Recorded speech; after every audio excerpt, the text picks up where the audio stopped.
সুপ্রিয় দর্শক, সবাইকে স্বাগত জানাচ্ছি আওয়ার ডেমোক্রেসি অনুষ্ঠানে। আমি হাবিব রহমান আছি আপনাদের সাথে এবং অনুষ্ঠানটি সরাসরি সম্প্রচারিত হচ্ছে নিউ ইয়র্ক স্টুডিও থেকে। 4 দশক ধরে ইসরায়েলের প্রধানমন্ত্রী বেঞ্জামিন নেতানিয়াহু যুক্তরাষ্ট্র অর্থাৎ আমেরিকাকে ইরানের বিরুদ্ধে যুদ্ধে যাওয়ার জন্য লবিং করে আসছেন। আগের প্রশাসনগুলো রিপাবলিকান এবং ডেমোক্র্যাট এতে রাজি হয়নি। একটি বড় কারণ ছিল পেন্টাগনের ভেতরে তীব্র বিরোধিতা। তাদের মতে ইরান আমেরিকার জন্য কোনো এক্সিস্টেন্সিয়াল থ্রেট নয় এবং এমন কোনো যুদ্ধের ফল আমেরিকা বা তার আঞ্চলিক মিত্রদের জন্য ইতিবাচক হবে এমন পূর্বাভাসও তারা দেয়নি। কিন্তু ডোনাল্ড ট্রাম্প, তার অদক্ষ নিগোশিয়েটর টিম, তার জামাতা জ্যারেড কুশনার এবং fellow real estate developer golfing partner Steve Witkoff এবং এর দুজনের সাথে আমরা স্টিভ উইটকফের ছবিটা যদি একটু দেখি, ধন্যবাদ। তাদের উৎসাহে যারা প্রত্যেকেই ফেভারেট জায়নিস্ট হিসেবে পরিচিত, শেষ পর্যন্ত ইসরায়েলের ফাঁদে পা ফেলেন। জো কেন্ট, কিছুক্ষণ আগে যার ছবিটি দেখছিলাম, যিনি যুদ্ধের প্রতিবাদে ন্যাশনাল কাউন্টার টেরোরিজম সেন্টার এর ডাইরেক্টর পদ থেকে পদত্যাগ করেন, তার রেজিগনেশন লেটারে লিখেছিলেন, and I quote, Iran posed no imminent threat to our nation and it is clear that we started this war due to pressure from Israel and its powerful American lobby, unquote. ইরানের বিরুদ্ধে যুদ্ধের যে public rational যুক্তিগুলো দেওয়া হচ্ছে যেটি শুরু হয়েছে ফেব্রুয়ারি 28 তারিখে, যা শুরু থেকেই ক্রমাগতভাবে পরিবর্তনশীল বা ট্রেন। প্রশ্ন হচ্ছে, এটা কি ইরানের নিউক্লিয়ার পাওয়ার বন্ধ করার জন্য, নাকি তাদের ব্যালিস্টিক মিসাইল প্রোগ্রাম ঠেকানোর জন্য, নাকি যেমন মার্কো রুবিও বলেছেন, যুক্তরাষ্ট্র আমেরিকা ইসরায়েলের হামলার সিদ্ধান্ত নেওয়ার পর ইউএস অ্যাসেটসের নিরাপত্তা নিশ্চিত করতে প্রিএমটিভ অ্যাটাক চালিয়েছে? কোনটি? নাকি কারণ ইরান সরকার ম্যাসিভ স্ট্রিট প্রোটেস্টের সময় শত শত অ্যান্টাই গভর্নমেন্ট প্রোটেস্টার হত্যা করেছেন কিছুদিন আগের কথা? এটি কি রিজিম চেঞ্জ, নাকি ইরানের তথাকথিত স্টেট স্পন্সর টেরোরিজম বন্ধ করার চেষ্টা, নাকি এগুলো কেবল অন্য কোনো উদ্দেশ্যের আড়াল করার জন্য সাবটারফিউজ? নিশ্চিতভাবে বলা যায় ইসরায়েল এবং আমেরিকা উভয়ই রেজিম চেঞ্জ চায়, কিন্তু এখানে মনে হচ্ছে আমেরিকা এবং ইসরায়েলের লক্ষ্য এক জায়গায় গিয়ে আলাদা হয়ে যেতে পারে বা গেছে। ইসরায়েল সম্ভবত আরও একটি লক্ষ্য রাখে, যেমনটি আছে বা দেখা গেছে ইরাক, সিরিয়া, লিবিয়া এবং লেবাননে, আর তা হলো ইরানের ডিসইন্টিগ্রেশন, অর্থাৎ দেশটিকে ভেঙে বিভক্ত করা, বিভিন্ন যুদ্ধরত এথনিক এবং রিলিজিয়াস এনক্লেভসের পরিণত করা, অর্থাৎ ইরানকে একটি ফেইলড স্টেটের রূপান্তর করা। ইরানের পার্সিয়ানস প্রায় 61% জনসংখ্যা গঠন করে, বাকি 39% বিভিন্ন মাইনরিটি গ্রুপ, তার প্রায় অর্ধেক দমন নিপীড়নের শিকার হয় প্রায়। এই এথনিক গ্রুপগুলোর মধ্যে রয়েছে আজারবাইজানিজ, কুর্দস, বালুচ, আরবস অ্যান্ড তুর্কমানস। এছাড়াও ধর্মীয় সংখ্যালঘু রয়েছে সুন্নি খ্রিশ্চানস, বাহাই, জোরাস্ট্রিয়ানস অ্যান্ড জুজ। যদি ইরানকে ভেঙে বিভিন্ন বিরোধী এথনিক এবং রিলিজিয়াস অংশে ভাগ করা যায়, তাহলে মধ্যপ্রাচ্যে ইসরায়েল হবে অন্যতম প্রধান শক্তি। তখন তারা সরাসরি প্রতিবেশী দেশগুলো দখল না করলেও প্রক্সির মাধ্যমে তাদের নিয়ন্ত্রণ এবং অধীনস্থ করতে পারবে, যা দীর্ঘদিন ধরে আলোচিত গ্রেটার ইসরায়েল ধারণার একটি অংশ। এতে বিদেশি পশ্চিমা শক্তিগুলোর জন্য ইরানের বিশাল প্রাকৃতিক সম্পদ নিয়ন্ত্রণ করা সহজ হবে। বিশ্বের বিভিন্ন দ্বিতীয় বৃহত্তম গ্যাস রিজার্ভ, 12% বৈষয়িক অয়েল রিজার্ভ এখানে, যেহেতু ইসরায়েল সেই যুদ্ধটি পেয়েছে, যেহেতু ইসরায়েল যে যুদ্ধটি চাচ্ছিল সেই যুদ্ধটি পেয়েছে, যার স্বপ্ন বেঞ্জামিন নেতানিয়াহু বহুদিন ধরে দেখছিলেন। এখন প্রশ্ন হলো, ইরানের চূড়ান্ত লক্ষ্য কি, ইসরায়েলের চূড়ান্ত লক্ষ্য কি, সেই লক্ষ্য কিভাবে তারা অর্জন করবেন? গ্রেটার ইসরায়েলের স্বপ্ন কি বাস্তবসম্মত, নাকি তা যুক্তরাষ্ট্রের স্বার্থ নিরাপত্তার সঙ্গে বিরোধ সৃষ্টি করবে? আরও একটি বড় প্রশ্ন, এই যুদ্ধে কি ইরান শাসন ব্যবস্থাকে ধ্বংস করে দিবে, ইরানের শাসন ব্যবস্থা, নাকি উল্টো আরও মারাত্মক কিছু সৃষ্টি করবে, একটি দীর্ঘস্থায়ী রিজনাল এমনকি ইন্টারন্যাশনাল কনফ্লিক্ট, যা বিশ্ব অর্থনীতিতে বড় ধরনের অস্থিরতা তৈরি করতে পারে এবং সম্ভবত চায়না ও রাশিয়াকেও এতে টেনে আনতে পারে? আজকের আলোচনায় আমরা এটি বিশ্লেষণ করব, কেন ইসরায়েল সরকার দীর্ঘদিন ধরে ইরানের উপরে যুদ্ধ চেয়েছে, তারা আসলে কি অর্জন করতে চায়। এছাড়াও বিভিন্ন গুরুত্ব প্রশ্ন থাকবে, যেমন পিস টক, যা পাকিস্তান, ইজিপ্ট, টার্কি আয়োজন করতে পারে এবং পাকিস্তান আগ্রহ দেখাচ্ছে একটু হোস্ট করার জন্য, মনে হচ্ছে আমেরিকা এবং ইরান হয়তো তাদেরকে সেই দায়িত্ব দিতে পারেন, নাকি শেষ পর্যন্ত দেখা যাবে বুটস অন দ্য গ্রাউন্ড, অথবা সামনে কি আসছে একটি লার্জ স্কেল ইনভেশন। এই সমস্ত বিষয়ে আলোচনা করার জন্য আমার সাথে যুক্ত হয়েছেন আজ সাংবাদিক, গবেষক, লেখক হাসান ফেরদৌস। স্বাগত জানাচ্ছি আপনাকে। আমাদের সাথে আরও যুক্ত হয়েছেন Nakibur Rahman, professor, north Carolina university. স্বাগত জানাচ্ছি আপনাকেও। হাসান ফেরদৌস, চলুন আপনাকে দিয়েই শুরু করি। ডোনাল্ড ট্রাম্প, আমরা জানি উনি বলছেন এপ্রিলের 6 তারিখ পর্যন্ত, অর্থাৎ 10 দিন পজ অথবা এক্সটেনশন বলেছেন, যেটি উনি বলছেন যে আমি সব কিছু স্ট্রাইক করে, আক্রমণ করে ধ্বংস করে দিব, স্পেশালি ইরানের এনার্জি ফ্যাসিলিটি। এই যে মুভটি এখন মানে আমরা শুনছি, বলা হচ্ছে তেহরানের কাছ থেকে একটি রিকোয়েস্ট এসেছে, যে তারা বলছেন ট্রাম্প অ্যাডমিনিস্ট্রেশন, এবং এই রিকোয়েস্টটি হচ্ছে এন্ড দ্য ওয়ার। এবং ওনাকে যখন জিজ্ঞাসা করা হচ্ছিল, উনি বলছিলেন যে the war is going well. So প্রথম প্রশ্ন হচ্ছে, হঠাৎ করে কেন প্রেসিডেন্ট ট্রাম্প এই এক্সটেনশনটা বাড়ালেন? শুনবো আপনার কাছে। ধন্যবাদ হাবিব ভাই। নাকিব ভাই, আসসালামু আলাইকুম। হাবিব ভাই, আপনি জানেন যে ট্রাম্প সাহেবের একটা নাম আছে, টাকো। টাকো। আচ্ছা, আপনি একটা ভালো কথা মনে করিয়েছেন। এই প্রসঙ্গে আপনি যদি আমাদেরকে, আমি খুব চেষ্টা করেছি বের করার, কিন্তু আমি পারিনি, যে আমেরিকা 15টি পয়েন্ট তাদের দাবি পাঠিয়েছে, যতদূর আমি শুনেছি, যে পাকিস্তানের মাধ্যমে পাঠিয়েছে এটি, এবং ইরানেরও 5টি দাবি আছে, বড় বড় 5টি দাবি। সেটিও আপনি যদি একটু বিস্তারিত আমাদের জানান। বেশ বেশ, আগে টাকোর কথা বলি। এই কয়েনেসটা এসছে ইকোনমিক্স পত্রিকা থেকে, বিলেতের। Trump always chickens out. Trump লম্বা কথা বলবে, লাভ দেবে, চাপের মুখে পড়লে নেমে পড়বে। ট্রাম্পের মূল ইন্ডিকেটরটা কি? বাজার, মার্কেট, শেয়ার বাজার। এই তার অ্যাকশনের ফলে বাজার উঠলো না নামলো? যে মুহূর্তে তিনি দেখেছেন যে হরমুজ প্রণালী বন্ধ হওয়ার ফলে তেলের দাম বেড়ে গেছে, শেয়ার বাজারে আকড়া, তিনি পথ খুঁজতে লাগলেন কিভাবে এই শেয়ার বাজারকে স্থির করা যায়। ফলে তিনি ঘোষণা করলেন যে সময় দিচ্ছেন 48 ঘন্টা। 48 ঘন্টার পরে 5 দিন, 5 দিন পরে এখন দেখতে পাচ্ছি আরো 10 দিন, এরপরে হয়তো আপনি ঠিকই বলেছেন হয়তো আরো 1 মাস আসবে। মূল কারণ হচ্ছে যে যেই পরিকল্পনা তাকে দেওয়া হয়েছিল বা তিনি ভেবেছিলেন, সেই পরিকল্পনা বাস্তবায়িত হচ্ছে না। প্ল্যানটা কি? ঠিক যেভাবে যত সহজে রক্তপাত ছাড়াই মাদুরোকে ভেনেজুয়েলা থেকে টেনে আনা হয়েছিল, ইরানেও একই ঘটনা ঘটবে। এবং কে বলেছে? ইসরায়েল বলেছে। আজকে যদি আপনি আজকের পত্রিকা টাইমস অফ ইসরায়েল পড়েন, অথবা অ্যাক্সিওস রিপোর্ট করেছে টাইমস অফ ইসরায়েলে কমিট করে, যে জেডি ভ্যান্স আমাদের ভাইস প্রেসিডেন্ট এবং বিবি নেতানিয়াহুর মধ্যে টেলিফোনে কথাবার্তা হয়েছে, এবং সেই কথাবার্তায় জেডি ভ্যান্স খুব ক্রুদ্ধ ভাষায়, কঠোর ভাষায় বিবি নেতানিয়াহুকে আক্রমণ করেছেন, যে তুমি আমাদেরকে এই যুদ্ধে টেনে এনেছো। প্লিজ অ্যাক্সিওসটা পড়বেন অথবা টাইমস অফ ইসরায়েল পড়বেন। স্পষ্ট করে তিনি বলছেন। এবং এর আগে আপনারা জানেন মার্কো রুবিও কি বলেছিলেন, কেন যুদ্ধে গেলাম আমরা? উনি বলছেন যুদ্ধে গেলাম কারণ আমরা না গেলে ইসরায়েল আগে যেত। তার মানে ইসরায়েলের পিছু পিছু আমরা গেছি। একই কথা আজকে বলা হচ্ছে যে জেডি ভ্যান্স খুব ক্রুদ্ধ ভাষায় আক্রমণ করেছেন বিবিকে, যে তুমি না বুঝে না জেনে আমাদেরকে যে প্ল্যান দিয়েছো, প্ল্যানটা ছিল কি, যে আমরা গেলেই ইরানের রেজিম চেঞ্জ হবে, দেশ জুড়ে বিক্ষোভ হবে, এবং সে বিক্ষোভের উত্তাপে ইসরায়েলের সরকার ভেঙে পড়বে। কই, ভেঙে তো পড়লো না। কেন পড়লো না একটু ব্যাখ্যা করা, বুঝিয়ে বলা দরকার। আপনারা জানেন খুব বিখ্যাত, আমার খুব প্রিয় একজন অধ্যাপক হচ্ছেন জন মিয়ারশাইবার। তিনি কাজ করেন শিক্ষক ইউনিভার্সিটিতে।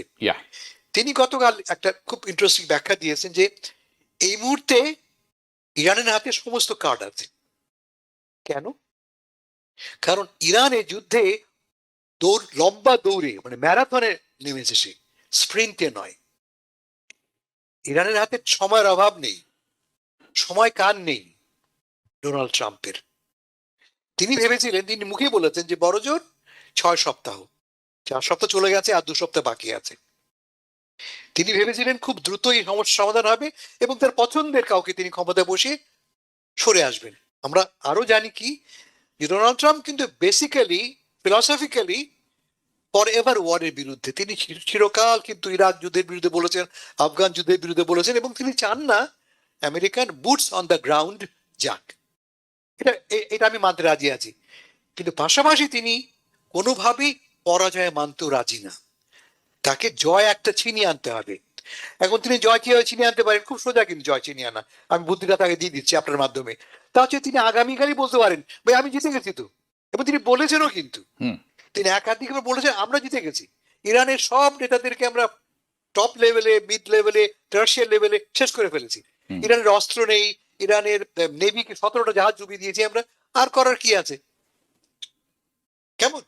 অথচ গতকাল পেন্টাগন আমাদের কি বলছে, গতকালের কথা বলছি, পেন্টাগন বলছে যে ইরানের অনলি 1/3 অফ ব্যালিস্টিক মিসাইল ধ্বংস হয়েছে।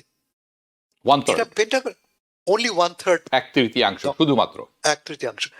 গতকালে নিউ ইয়র্ক টাইমস পড়ে না, আজকে নিউ ইয়র্ক টাইমস, তারা কি বলছে যে ইরানের আক্রমণে মধ্যপ্রাচ্যের প্রতিটি মার্কিন বেজ, আপনারা জানেন 9টি দেশে মার্কিন দেশ, প্রতিটি বেজ আক্রান্ত হয়েছে এবং থাকার জায়গা নেই বলে সৈন্যরা, আমেরিকান সৈন্যরা থাকছে কোথায়? তারা থাকছে হোটেলে। আমি আসছি এই প্রসঙ্গটা আমি আরেকটু ব্যাপক আলোচনা করব, কিন্তু আমি just হ্যাঁ, কথাটা শেষ করে নিই, আপনি আপনি আসুন। বলার চেষ্টা করছি আমি যে যে যুদ্ধটা খুব দ্রুত সেই সব কথা ছিল, দেখা যাচ্ছে যে এই অ্যাসিমেট্রিক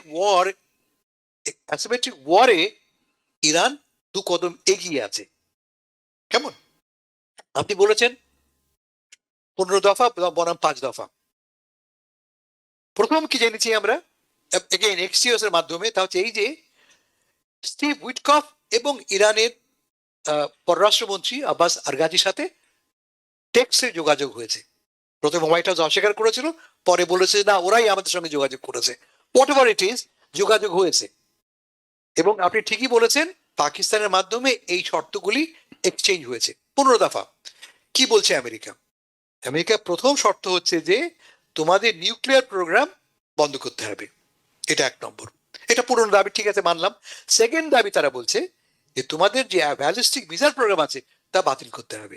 ইরানের কিন্তু সবচেয়ে বড় অস্ত্রই হচ্ছে তাদের এই মাঝারি পাল্লার এবং দূর পাল্লার ব্যালিস্টিক মিসাইল, 2 নম্বর।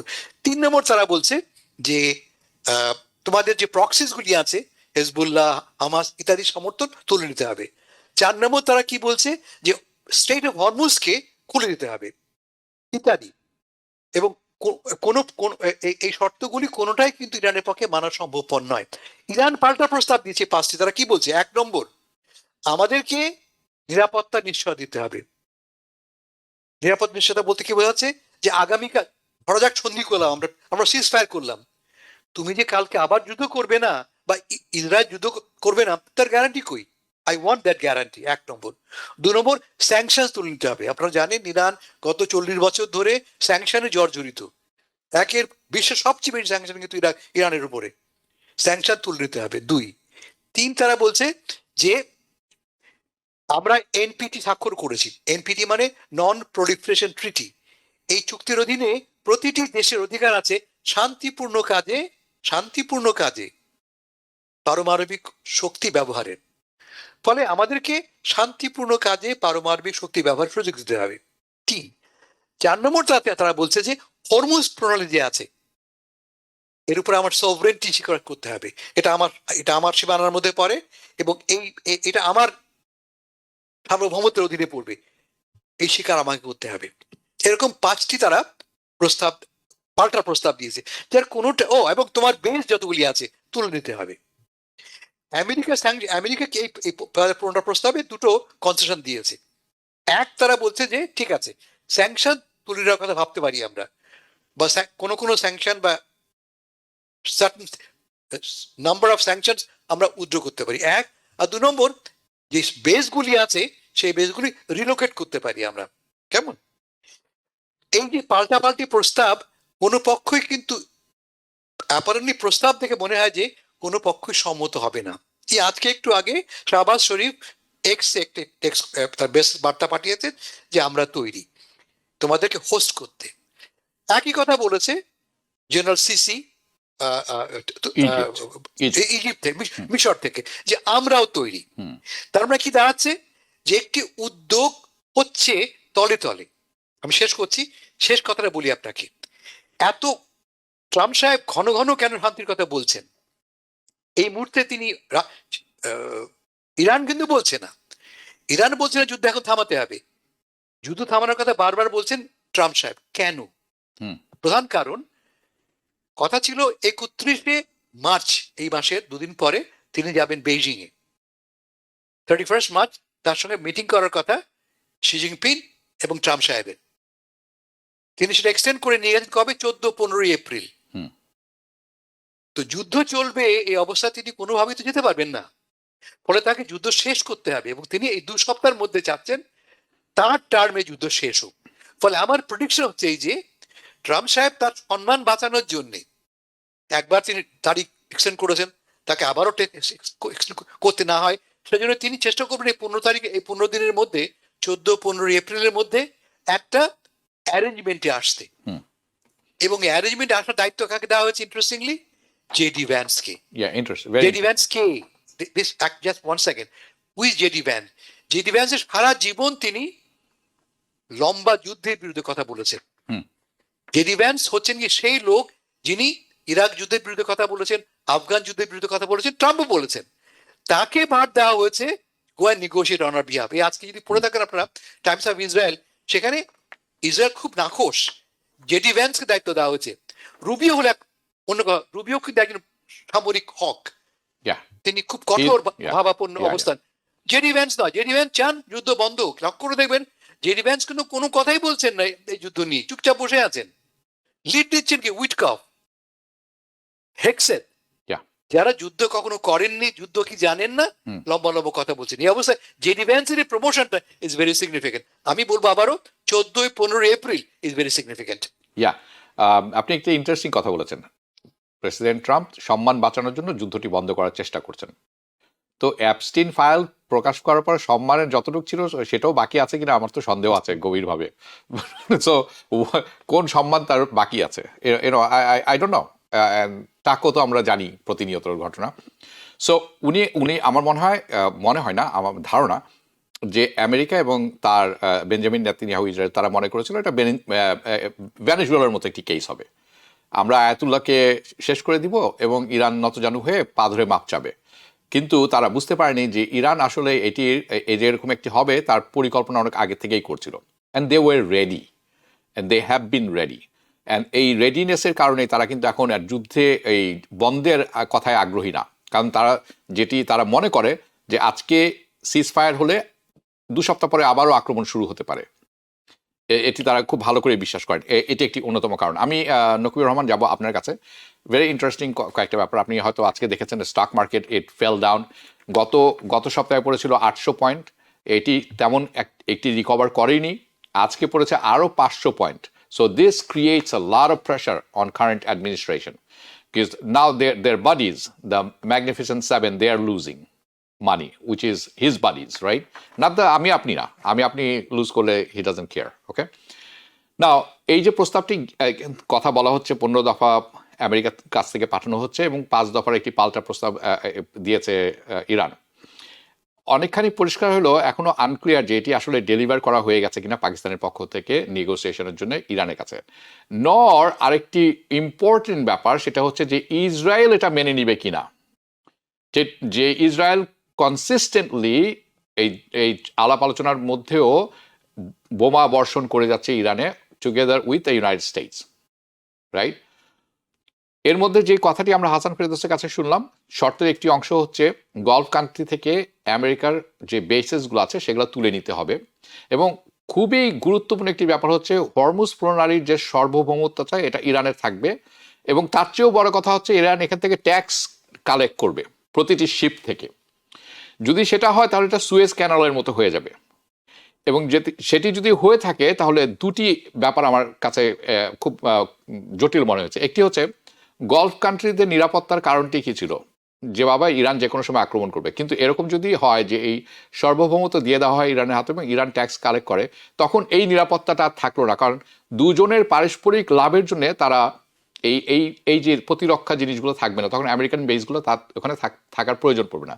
সেকেন্ড হচ্ছে যে খড়গ ইরানের উপরে চলছে, যে স্যাংশনের কথা শুনলাম আমরা কিছুক্ষণ আগে হাসান ফেরদৌসের কাছে, সেটির প্রভাব অনেকখানি কমে যাবে। কারণ ইরান বলবে যে আমি এই ট্যাক্সটি ইউয়ানে চাই, তাতে চায়নাও খুশি হবে, ইরানেরও যথেষ্ট লাভ হবে। How do you see this one? And এবং ইসরায়েলের যেই আক্রাসী ভূমিকা আছে সেটি অনেকখানি বিনষ্ট হবে। আমি শুনবো আপনার কাছে। জি, ও অনেক বাই দ্য ধন্যবাদ। ওয়ে, আমি আরেকটি কথা আপনি যোগ করতে চাই। পাকিস্তান এখানে একটা ডমিনেন্ট প্লেয়ার হিসেবে এমার্জ করেছে as a power who want to negotiate along with Turkey and Egypt, আমি সেটাও বুঝলাম। এটাতে যে পাকিস্তানের যেরকম একটি অবস্থানের পরিবর্তন হচ্ছে বিশ্বব্যাপী, আরেকটি হচ্ছে ভারত কিন্তু আইসোলেশনের আরো চরম পর্যায়ে গেল। এটি কিন্তু ভারতও করেনি, কারণ কয়েকদিন আগে ভারতের প্রধানমন্ত্রী নরেন্দ্র মোদী ইসরায়েল ঘুরে এসেছেন। আমরা জানি he is sitting on Netanyahu's lap and he's a lapdog for the West, like colonial power. Okay, চলুন শুরু করুন। জি, অনেক ধন্যবাদ। আপনি অনেকগুলা জিনিস আসলে কভার করে ফেলেছেন, so that makes my job easier. এবং হাসান ভাই ওকে, খুব সুন্দর করে বলেছেন। তো এখানে আমি মানে একটা কনক্লুশন আমি দিয়ে আমি শুরু করছি যে no matter what happens, after everything is over, এই যুদ্ধ শেষ হয়ে যাওয়ার পরে we will embark in a different world order. আগের মতো আগের হিসাবে পৃথিবী আর চলবে না, এটা মোটামুটি নিশ্চিত। আপনারা দুজনেই যে কথাগুলো বলেছেন আমি সম্পূর্ণ একমত যে বোথ দুজনই আমেরিকা এবং ইসরায়েল যে হিসাব করে যুদ্ধ শুরু করেছিল এবং এই হিসাবের যেই প্রেমিসটা ছিল সেটা অনেকবার আলোচনা হয়েছে। তাও সংক্ষিপ্তভাবে একটু বলি যে ইরানের একটা আধিপত্য মধ্যপ্রাচ্যে খুব ব্যাপকভাবে বিস্তৃত ছিল। ইরাকের ক্ষমতাসীনদের উপরে শিয়া প্রভাবিত যে সরকার ছিল তার উপরে ইরানের একটা প্রভাব ছিল। সিরিয়াতে বাশার আল আসাদকে একেবারে আনইকুইভোক্যাল সমর্থন দেওয়ার কারণে বাশার আল আসাদ ইরানের একটা এক্সটেনশন ছিল। হিজবুল্লাহর একটা প্রভাব ছিল লেবাননের উপরে, ইয়েমেনে হুতিদের উপরে একটা প্রভাব ছিল, বাহরাইনের উপরে একটা প্রভাব ছিল ইরানের। সো এই যে একটা তাদের প্রভাব বলয়, এটা থেকে কিন্তু আস্তে আস্তে প্রভাবগুলো চলে গিয়েছে। ইরাকের উপর থেকে প্রভাব চলে গিয়েছে। তারপরে হুতিরা আগের মতো তাদের অবস্থাটা নেই। হিজবুল্লাহর অবস্থা একেবারেই মানে কি বলা যায় যে বিপর্যস্ত। এবং সর্বশেষ যখন বাশার আল আসাদের পতন হলো তখন ইরানের যেই প্রভাব আশেপাশের দেশগুলোর উপরে সেটা কিন্তু একেবারে কমে গিয়েছিল। এরপরে বিভিন্ন অর্থনৈতিক মন্দা এবং অন্যান্য বিষয়াদি নিয়ে এবং ডোমেস্টিক্যালি তাদের যেই বিরোধ, তাদের যেই বিক্ষোভগুলো চলছিল, এই সব কিছু মিলে আমেরিকা এবং ইসরায়েল মনে করেছিল যে ইরান তার ইতিহাসের সবচেয়ে ভলনারেবল স্টেটে রয়েছে, এই সময় তাকে আঘাত করা যাবে। কিন্তু যে কোনো রিজিম চেঞ্জের জন্য সবচেয়ে বড় যে অনুঘটক সেটা হলো যে আপনার সশস্ত্র বাহিনীর মধ্যে থেকে আপনার রিজিম বিরোধী একটা সিম্প্যাথাইজড বড় অংশ থাকতে হয়। এবং ইরানের যেই পাওয়ার স্ট্রাকচার, রিভলিউশনারি গার্ড যারা মূল ভূমিকা পালন করে এবং এরপরেও গার্ডিয়ান কাউন্সিল সহ ওদের যে স্ট্রাকচার, সেই স্ট্রাকচারের কারণে ইরানের মধ্যে গভর্নমেন্টের কাজ হয়তো একটু অপছন্দ করতে পারে, কিন্তু মোটা দাগে যারা বিক্ষোভ করছে এবং যারা বিক্ষোভ করছে শাহ রেজা পাহলভির যিনি ছেলে, তাদেরকে ইরানের অধিকাংশ মানুষ প্রো ওয়েস্ট, প্রো ইসরায়েল হিসেবে দেখে। এবং গাজা যুদ্ধের কারণে ইসরায়েলের যে একটা আন্তর্জাতিক গ্রহণযোগ্যতার পতন ঘটেছে, এ কারণে রেজা শাহ পাহলভির ছেলের প্রো ইসরায়েল এবং ইসরায়েল ভিজিটটাকে অনেক বিক্ষোভকারী কিন্তু পছন্দ ওভাবে করছে না। এবং যে কোনো বিক্ষোভে যখন সেই দেশের উপরে আক্রমণ হয় তখন বিক্ষোভকারীরা কিন্তু বিপদে পড়ে যায়, কারণ তারা দেশের সার্বভৌমত্বকে সার্বভৌমত্বের প্রশ্নে তারা দেশপ্রেম দেখাবে নাকি তারা সে সময় রিজিম চেঞ্জ করবে। কারণে আপনারা কিন্তু দেখেছেন যে অনেক বামপন্থী যারা বিক্ষোভকারী ছিলেন তারা কিন্তু এই হামলার আগ পর্যন্ত তাদের যে অবস্থান ছিল সেখান থেকে কিন্তু তারা সরে গিয়েছে।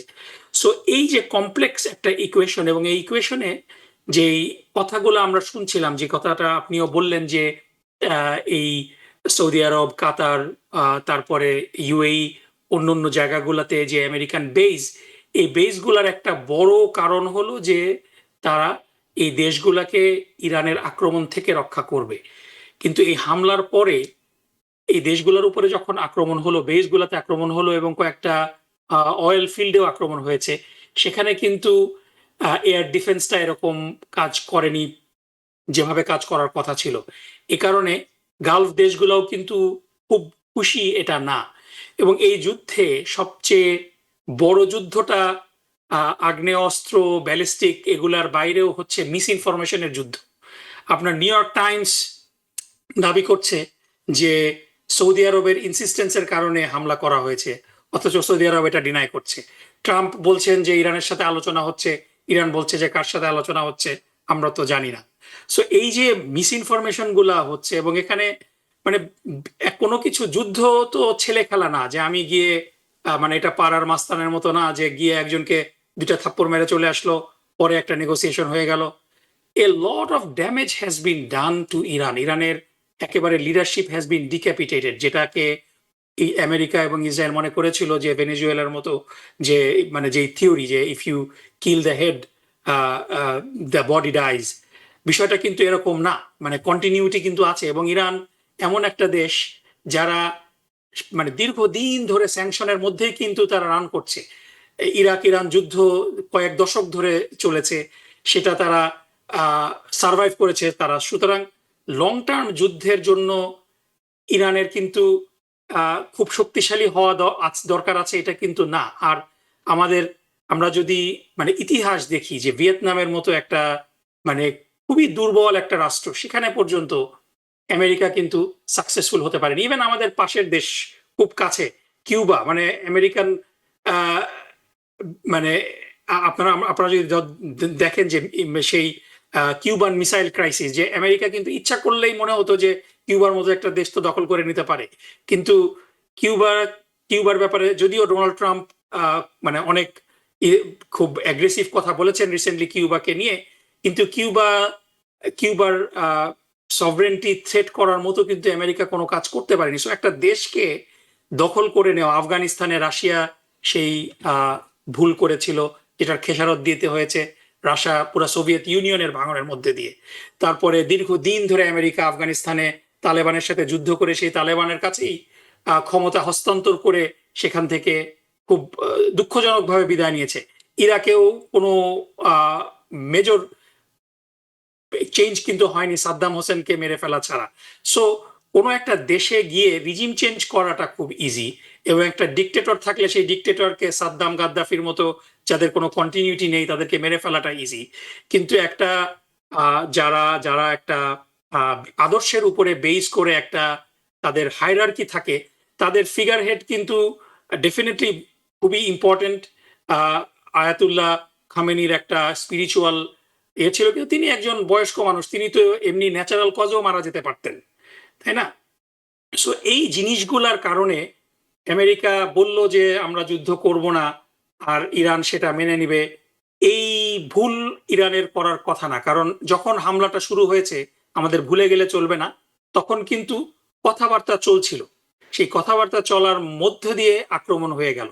সুতরাং আমেরিকা এবং ইসরায়েলকে গুড ফেইথে নিয়ে কোনো কনক্লুশনে যাওয়াটা একটু কঠিন। এবং আপনিও যেটা বললেন, হাসান ভাইও যেটা বললো, যে ডোনাল্ড ট্রাম্প যুদ্ধে কত মানুষ মারা গেল, আমেরিকার ক্ষয়ক্ষতি, এইগুলার চেয়ে সবচেয়ে বেশি ওরিড হলো মার্কেট ইন্ডিকেশন নিয়ে, যেখানে আমরা দেখছি যে স্টক মার্কেট কিভাবে রিয়াক্ট করছে।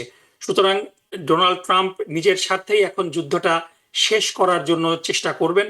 এবং মেক নো মিস্টেক, যে তিনি জিতুক কিংবা হারুক, he always has a tone, এবং তার একটা গল্প, সে গল্প তার সমর্থক গোষ্ঠী ওটা বিশ্বাস করবে।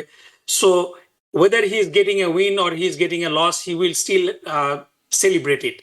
কিন্তু যুদ্ধ বন্ধ করার জন্য যে 5টা পয়েন্ট ইরান দিয়েছে, এর মধ্যে একটা পয়েন্ট একটু মিসিং হয়েছে, আমি ওটা একটু অ্যাড করি।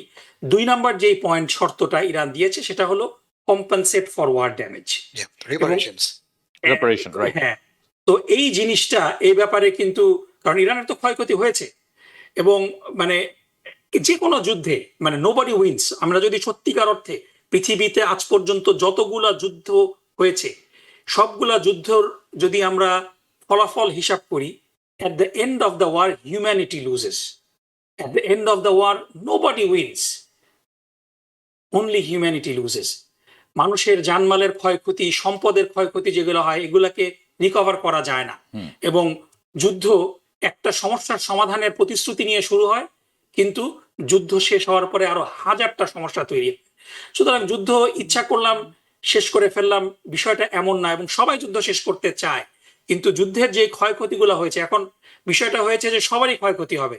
সো মানে একটা যে কথা আছে না যে ইরান জানে যে তারা আপনারা দুজনই যে কথাটা বলেছিলেন যে they are not here for sprint, they are here for long haul, এবং ইরানের যে ভৌগোলিক অবস্থান সেই অবস্থানের কারণে একেবারে বুটস অন দ্য গ্রাউন্ড গিয়ে ইরানকে কমপ্লিটলি পরাভূত করা এটা একটা ইম্পসিবল অবস্থার মতো। ইরানের অনেক ক্ষয়ক্ষতি হবে। এখন বিষয়টা হলো যে এখানে it's all about damage control, K car damage কতটুকু কন্ট্রোল করবে। এবং এখানে আমেরিকা মনে করেছিল যে তারা অনেক দেশ, ইউরোপিয়ান দেশগুলাকে সাথে পাবে, এবং এই যে মিস ইনফরমেশনের কথাগুলা বলছি আমরা কিন্তু অনেকগুলা জায়গায় দেখেছি যে কিছু কিছু ব্রিটিশ রণতরীতে যে আক্রমণ হয়েছে ইরানের পক্ষ থেকে, ইরান এটা ডিনাই করছে, আবার ইরানের কিছু অংশ আবার এটাকে দায়িত্ব নিচ্ছে। অনেকে বলছে যে এই যুদ্ধে ব্রিটিশ আর্মিকে ইনভলভ করার জন্য ইসরায়েলের পক্ষ থেকে এরকম আক্রমণ করা হয়েছে। সৌদি আরবের কয়েকটা গ্যাস ফিল্ডে আক্রমণ নিয়েও এরকম ঘটনা আমরা শুনছি। সো এই যুদ্ধে ইরান যদি ডিসাইসিভলি পরাজিত না হয় তাহলে পরে Donald Trump probably does not have too much to lose. সবচেয়ে বেশি এই যুদ্ধে ক্ষয়ক্ষতির মধ্যে পড়বে হলো ইসরায়েল। এবং আনফর্চুনেটলি যে এই যুদ্ধ আমেরিকার কোনো লাভ ক্ষতি যতটুকু আছে না আছে তার থেকে ইসরায়েলের লাভ ক্ষতিটা হলো সবচেয়ে গুরুত্বপূর্ণ। এবং এখানে আমরা খুবই দুঃখজনকভাবে দেখছি যে আমরা মানে এয়ারপোর্ট গুলাতে আপনারা যদি কেউ ট্রাভেল করে থাকেন যে বিরাট লম্বা লাইন, টিএস এর স্টাফদেরকে বেতন দিতে পারছে না, এই জন্য আইসকে এয়ারপোর্ট গুলাতে নিয়োগ দেওয়া হচ্ছে। আমরা আমাদের হেলথ কেয়ার সিস্টেম, এখানে যদি আপনি মেডিকেডের জন্য $1-2 বিলিয়ন চান, এই টাকা আসে না, অথচ যুদ্ধের জন্য, এবং এই যুদ্ধে যেটা বারবার বলা হচ্ছে যে এই যুদ্ধে America does not have a dog, এটা পুরাপুরি ইসরায়েলের সুবিধার জন্য, যে এই সুবিধার জন্য তারা গত 30 বছর ধরে চেষ্টা করছে। সো এখানে তাদের জন্য প্রত্যেক দিন প্রায় $200 বিলিয়ন মতো একটা প্রস্তাব আসছে।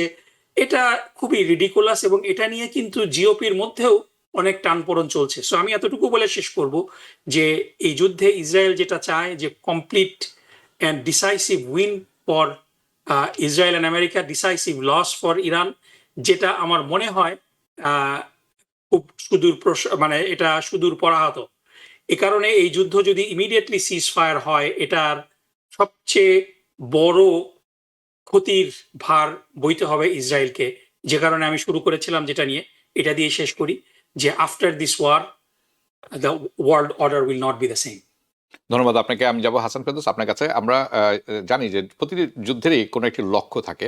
দুঃখজনক হলো সত্য, এই যুদ্ধে আমেরিকার কোনো ক্লিয়ার কোনো লক্ষ্য আমরা খুঁজে পাই না, এটি একটি সত্য কথা।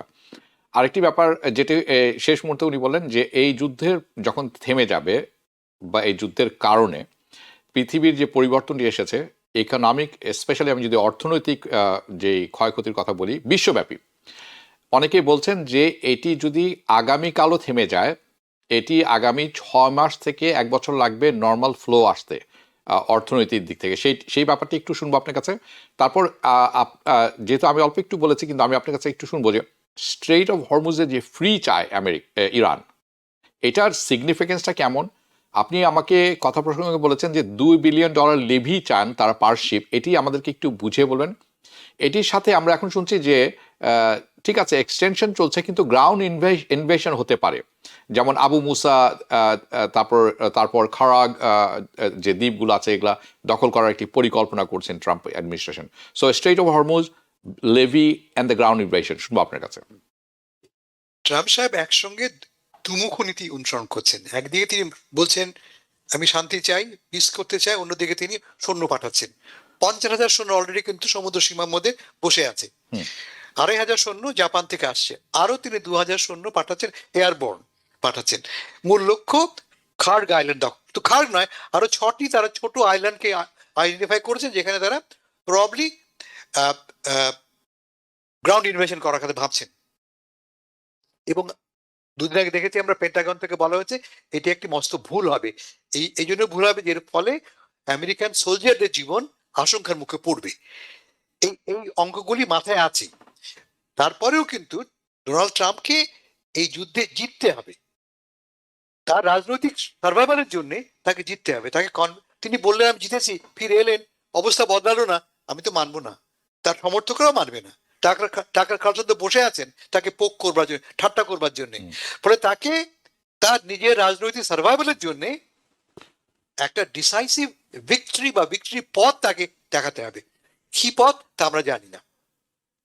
কেমন? এটা একটা দিক।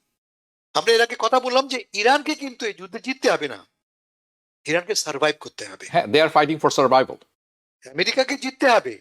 ট্রাম্পকে যুদ্ধ তিনি শুরু করেছেন, দৌড় তিনি শুরু করে, দৌড় তাকে শেষ করতে হবে। ইরান তো দৌড় শুরু করেনি। ইরান ধীরে সুস্থে কাছিমের মতো এগুতে পারে। All they have to do is survive যুদ্ধে। Survive the next day. মাথা রাখবেন যে এই যুদ্ধ করছে কিভাবে। আমেরিকা কয়েক হাজার মাইল দূর থেকে যে যুদ্ধ করছে, কয়েক হাজার মাইল দূরে থেকে। ইরান নিজের ঘরে বসে নিজেকে ডিফেন্ড করছে। ফলে ইরানের অনেক অ্যাডভান্টেজেস। সবচেয়ে বড় অ্যাডভান্টেজ আমরা এখন যেটা জানতে পারছি যে ইরানের সবচেয়ে বড় পোটেন্ট অস্ত্র কোনটা? Ballistic missiles. যেটা পত্রপত্রিকা আসছে না তা হচ্ছে এই যে ইরানের এই ব্যালিস্টিক মিসাইল, যেখানে ক্লাস্টার মিউনিশনস আছে, মানে একই বোমার মধ্যে অনেক ছোট ছোট বোমা আছে, যার আঘাতে গতকালও তেল আভিভ আক্রান্ত হয়েছে। ইসরায়েলের সবচেয়ে বড় পাওয়ার জেনারেটিং সেন্টার ক্ষতিগ্রস্ত হয়েছে। খবর আমরা সেকেন্ডারি মাধ্যম থেকে পাচ্ছি, মেইন স্ট্রিমে আসছে না। গতকাল কি ঘটেছে? গতকাল তেল আভিভ অন্ধকার হয়ে গেছিল, এই খবরটা আমরা পেয়েছি। আমরা দেখেছি সিএনএন এ, ইন্টারেস্টিং সিএনএন দেখাচ্ছে যে ইরানি বোমায় আমাদের চোখে দেখতে পাচ্ছি আমরা একটা পুরো গাড়ি উল্টে গেল এবং 3টি ভবনে আগুন ধরে গেল। এটা সিএনএন রিপোর্ট। কি করে দেখানো ঈশ্বর জানে, কিন্তু দেখিয়েছে তারা। তার মানে কি এই যুদ্ধের, যেটা কিন্তু অবিশ্বাস্য। সিএনএন এরকম কিছু দেখানো অবিশ্বাস্য ব্যাপার। অ্যাবসলিউটলি। তার মানে যুদ্ধের ক্ষয়ক্ষতি, যুদ্ধের তাপ শুধু ইরান নয়, আমেরিকাকে সহ্য করতে হচ্ছে, যা তার আশা করেনি। সহ্য করতে হচ্ছে ইসরায়েলকে। একটা জায়গায় আমি ডিফার করি নাকিবের কাছে, তা হচ্ছে যে যুদ্ধের পরে কি ঘটবে। মাথা রাখবেন যে এই মুহূর্তে ইরানের দেশের মানুষ তার সরকারের পক্ষে। হ্যাঁ, একত্রিত। কারণটা কি? আক্রান্ত হয়েছে আমার দেশ। আমার দেশ যখন আক্রান্ত হয় আমি তো সরকারকে দেখি না, আমি আমার দেশকে দেখি। আমরা বলি ইংরেজিতে র্যালিং অ্যারাউন্ড দ্য ফ্ল্যাগ। যে মুহূর্তে যুদ্ধ থেমে যাবে, যত রকমের ফিশার্স ছিল এই সমাজে, যত রকম দ্বন্দ্ব ছিল, তাকে ডিমার্চ করবে। ইসরায়েলের লক্ষ্য কি? একটা জায়গায় বলতে মানে বুঝতে ভুল করবেন না। ইসরায়েল চায় ইরানের ভেতরে যে বিভক্তিগুলি আছে, অভ্যন্তরীণ বিভক্তিগুলি আছে, তাকে চাঙ্গা করে তোলা, যাতে করে দেশটা একটা গৃহযুদ্ধে পরিণত প্রবেশ করে। বালুচিরা ফাইট করবে পার্সদের সাথে, পার্সরা ফাইট করবে আজারিদের সাথে। এই দেশটা একটা ডিসফাংশনাল হয়ে যাবে, যেমন লিবিয়া হয়েছে, যেমন ইরাক প্রায় হয়ে গেছিল, সিরিয়া হওয়ার পথে যেমন হয়েছে লেবানন। ভাগ করে ফেলা, ভাগ করে ফেলে লাভটা একমাত্র ইসরায়েলের, অন্য কারো নয়। কিন্তু কারণ যেই মুহূর্তে সিভিল ওয়ার শুরু হবে, লক্ষ লক্ষ লোক গৃহ দেশ ত্যাগ করবে। কোথায় যাবে তারা? যাবে তারা টার্কিতে, তারা যাবে কাতারে, তারা যাবে বাহরাইনে, এবং পুরো অঞ্চলটা হয়ে পড়বে বেসামাল। এই যে যারা বললেন নকিব ভাই, যুদ্ধ পরবর্তী এই মানচিত্র, পলিটিক্যাল মানচিত্র সম্পূর্ণ বদলে যাবে। এখন আর একটা ইন্টারেস্টিং এলিমেন্ট আপনি উল্লেখ করেছেন হরমুজ প্রণালী নিয়ে। খুব অল্প এলাকা জুড়ে হরমুজ প্রণালী, কিন্তু প্রায় পুরোটাই ইরানের পাশ দিয়ে। ইরানের জমি এই অঞ্চলটাকে নিয়ন্ত্রণ করে, এবং তারা এখন বলছে যে ভাই এটা তো আমার। বলে যারা যাবে এই সমুদ্র পথ ব্যবহার করে, এই নদী পথ, এই স্ট্রেট ব্যবহার করে, আমাকে ট্যাক্স দিতে হবে, যেমন যেমন সুয়েজ ক্যানেলে দেওয়া হয়, প্রতিটি জাহাজ প্রতি সেখানে লেভি আছে, সেখানে ট্যাক্স আছে, আমি কেন পাবো না? এবং আপনি ঠিকই বলেছেন, কোনো কোনো খবর দেখতে পাচ্ছি আমরা অ্যাটলিস্ট দুটো জাহাজের কথা বলা হচ্ছে, এগেইন সবই সোশ্যাল মিডিয়ার খবর, এটা কোনো মেইন স্ট্রিমি খবর পাচ্ছি না আমরা, যে দুটো জাহাজ অন্ততপক্ষে লেভি দিয়ে এই সমুদ্র এই প্রণালী অতিক্রম করেছে। যদি এটা হয়, যদি আমেরিকা আলটিমেটলি মেনে নেয়, প্রবলি নেবে না, যদি মেনে নেয়, তার মানে ইরানের হাতে উপার্জনের, আয়ের একটা বিশাল ক্ষেত্র উন্মুক্ত হবে। এবং আমি বলছি আপনাকে, শুধুমাত্র নিরাপত্তার খাতিরে, নিরাপত্তা এনশিওর করবার জন্য এই জাহাজগুলি ক্রস করে যাবে এলাকায়, অনেক দেশ রাজি কিন্তু হবেই।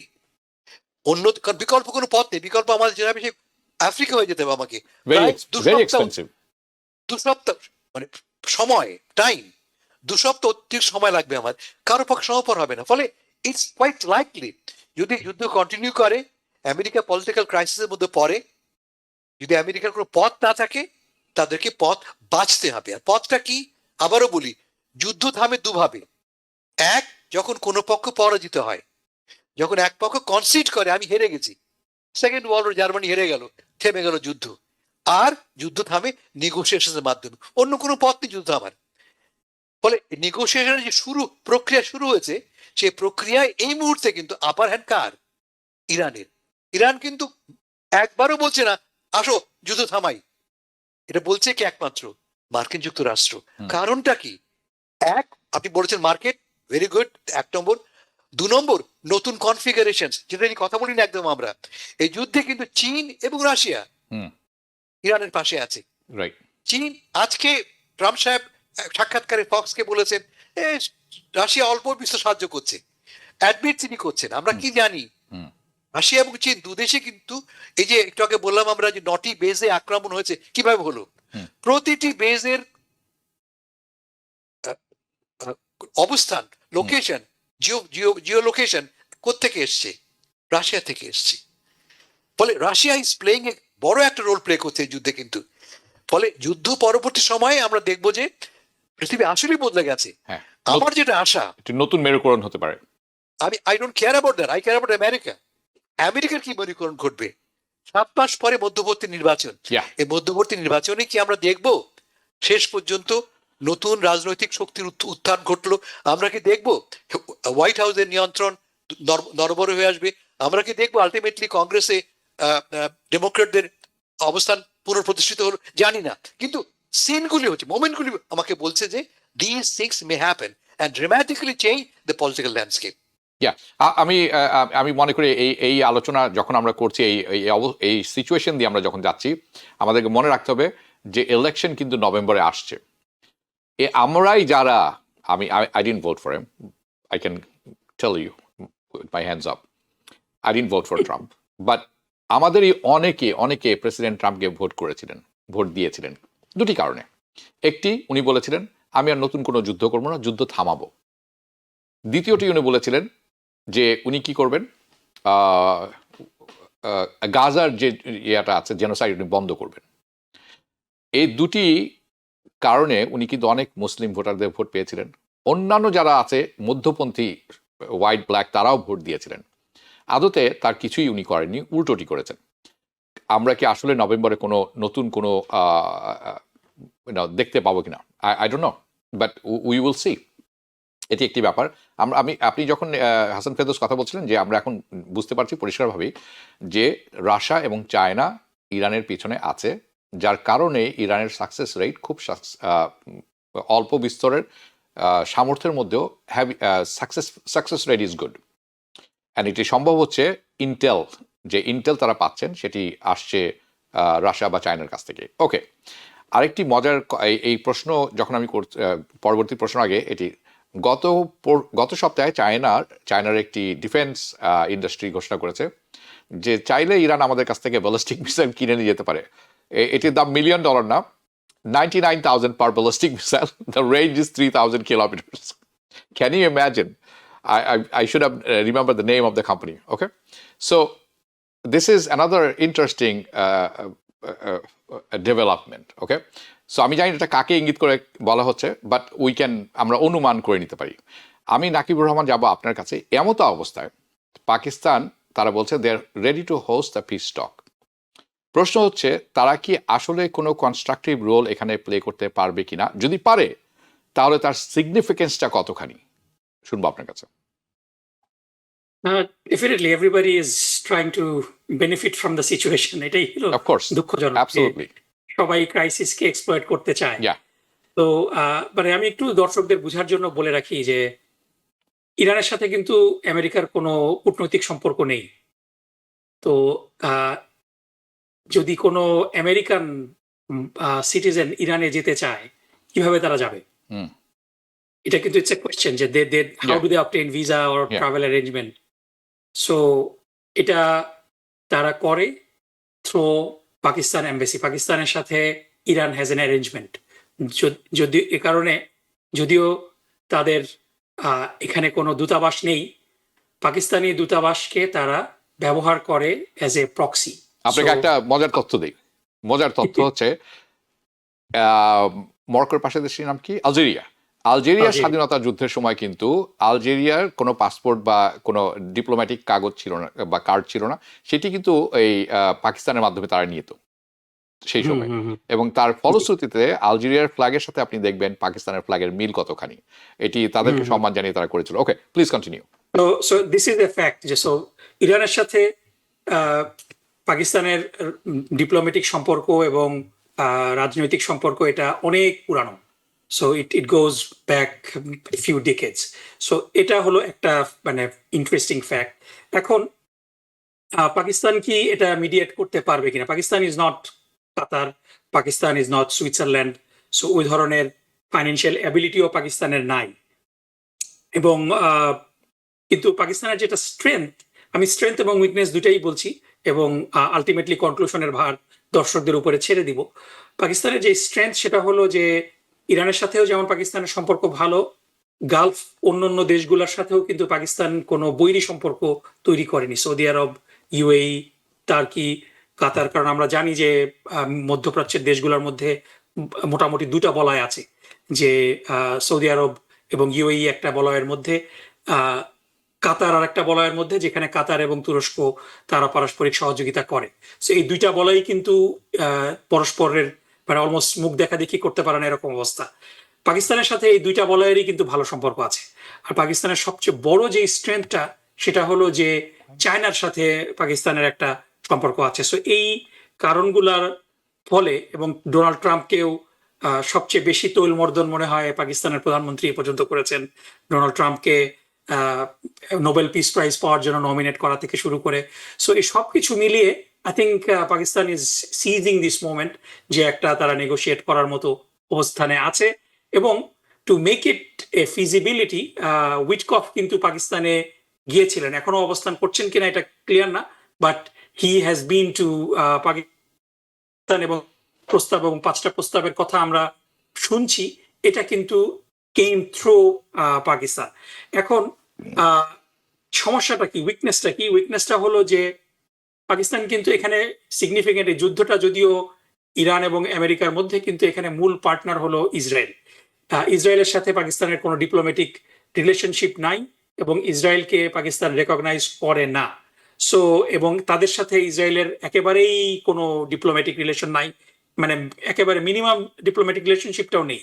সো এই কারণে it will be very difficult, কারণ এখানে তো মূল প্লেয়ার, যদিও Donald Trump is the big guy, কিন্তু মানে ইসরায়েলের ইনফ্লুয়েন্স, এপ্যাকের ইনফ্লুয়েন্স আমেরিকান ল মেকারদের উপরে এত বেশি যে ইসরায়েল যদি শেষ পর্যন্ত রাজি না হয়, America doesn't have a choice, that's the reality. So ওই জায়গা থেকে এটা পাকিস্তানের পক্ষে একটা রোল প্লে করা, পজিটিভলি রোল প্লে করাটা খুব কঠিন। সো সেই জায়গাতে বরং ইজিপ্ট কিংবা তুরস্ক একটা রোল প্লে করতে পারে বলে অনেকেই মনে করছেন। সো আমরা যদি এই মানে ইয়েটা দেখি, যে মানে কনক্লুড করি যে এই নেগোসিয়েশনটা কিংবা এই মানে অ্যাটলিস্ট দুই পক্ষ থেকেই যে কিছু প্রস্তাব দেয়া হয়েছে, এটা মিডিয়েশন পাকিস্তান করুক, ইজিপ্ট করুক কিংবা তুরস্ক করুক, কাতারের কথাও আসছে, কিংবা কাতার করুক, যে দেশই করুক, this is a positive sign. যেটা হাসান ফেরদৌস ভাই বললেন যে যুদ্ধে শুধু দুইটা উপায় যুদ্ধ থামে, একটা হলো যে একটা পক্ষ যদি ক্লিয়ারলি পরাজিত হয়, এখানে ইরান ক্লিয়ারলি পরাজিত হচ্ছে না, আর দ্বিতীয় হলো যে কোনো একটা নেগোসিয়েশন হয়। এবং নেগোসিয়েশনের অর্থই হলো যে যে যার যার অবস্থানে শুরুতে থাকে সেই অবস্থানটা পরিবর্তন করে একটা মধ্যপন্থায় আহ, যায়, যে যার লেভারেজ একটু বেশি থাকে। এবং এখানে অনেস্ট মিডিয়েটরটা খুব ইম্পর্টেন্ট, যাকে দুই পক্ষই আস্থায় আনবে। সুতরাং আমার কাছে মনে হয় যে তুরস্ক might B a better alternative, কারণ অ্যাটলিস্ট তুরস্কের সাথে ইসরায়েলের কিছু ডিপ্লোম্যাটিক সম্পর্ক ঠিক। আছে। এই ইসরায়েল ফ্যাক্টরের কারণে at the end of the day Pakistan might try but they might not end up being the mediator. Thank you. Hasan Ferdous, আপনার কাছে যাচ্ছি। দুটি প্রশ্ন থাকবে। একটি আমাদের এই আলোচনার শেষ প্রশ্ন, আর আমি তারপরে চলে যাবো বাংলাদেশ প্রসঙ্গে, আমাদের হাতে সময় কম থাকবে। আপনি জানিয়েছিলেন, আমি পরবর্তীতে দেখেছি, যে সেটি হচ্ছে আমেরিকার বেস যে যা আছে গলফে, জিসিসি কান্ট্রিগুলোতে আর বিং হিট, রাইট? এবং এই হিটের কারণে ইভেন তেল আবিবেও সোলজাররা হোটেলে থাকছেন। ওকে, ব্লুমবার্গ এই রিপোর্টটি করেছে। এই সম্বন্ধে আপনার ওপিনিয়নটা আমি শুনবো। এবং বাংলাদেশের প্রশ্নটা আমি এখনই আপনাকে তুলে দিতে চাই। সেটি হচ্ছে, বাংলাদেশে আমরা দেখছি যে দুজন ডিজিএফআইআর সিনিয়র কর্মকর্তাকে গ্রেফতার করা হয়েছে, এবং এই দুজনের বিরুদ্ধে বিভিন্ন অভিযোগের মধ্যে একটি অন্যতম অভিযোগ বলছেন যে তারেক জিয়াকে 1/11-এর সময় গ্রেফতার করে ব্যাপকভাবে পেটানোর মধ্যে তাদেরও হস্তক্ষেপ ছিল। এই ব্যাপারটি আসলে আপনি কিভাবে দেখেন? এই সংক্ষিপ্ত আকারে আমরা প্রথম প্রশ্ন, দ্বিতীয় প্রশ্নটা একটু বিস্তারিত শুনবো। প্রথমটায় যাই আমি।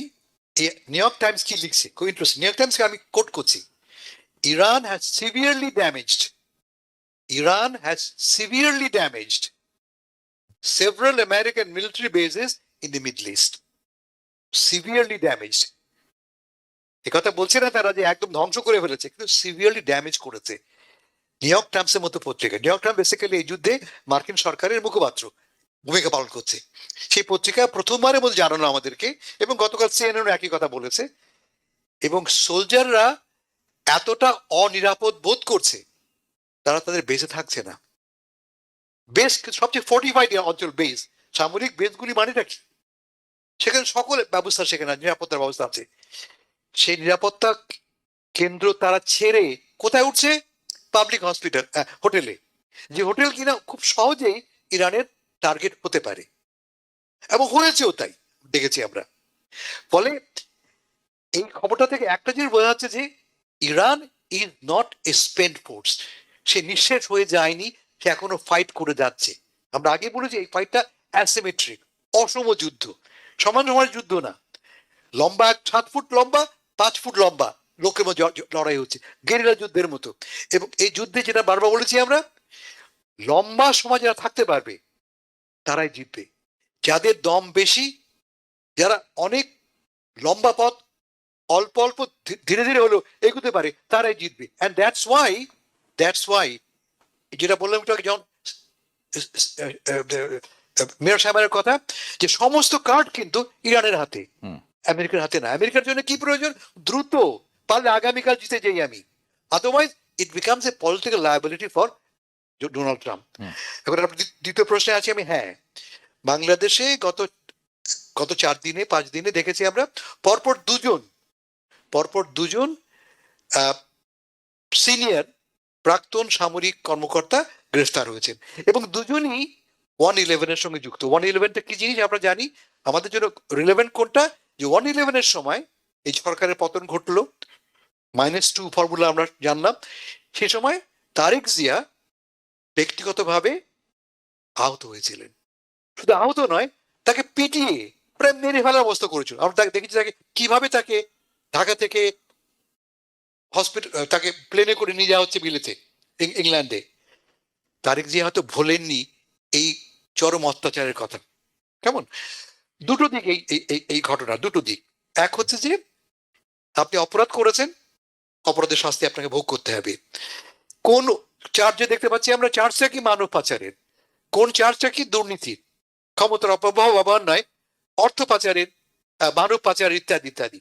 এবং একটা মামলা হয়েছিল, যে মামলা আদালত থেকে বাতিল বলে ঘোষণা করেছিল, সেই মামলা পুনরুজ্জীবিত করা হচ্ছে।